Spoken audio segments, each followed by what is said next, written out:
श्रियकान्ताय कल्याणनिधये निधयेऽर्थिनाम् श्रीवेङ्कटनिवासाय श्रीनिवासाय मङ्गलम् लक्ष्मी सविभ्रमालोकसुभ्रूविभ्रमचक्षुषे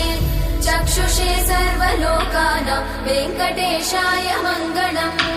श्रीवेङ्कटाद्रिशृङ्गाग्रमङ्गलाभरणाङ्ग्रये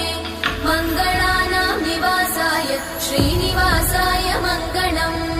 सर्वावयव सौन्दर्य सम्पदा सर्वचेतसां सदा सम्मोहनायास्तु वेङ्कटेशाय मङ्गलम् नित्याय निरवध्याय सत्यानन्दचिदात्मने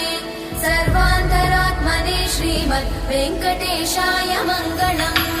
स्वतः सर्वविदे सर्वशक्तये सर्वशेषिने सुलभाय सुशीलाय वेङ्कटेशाय मङ्गलम्।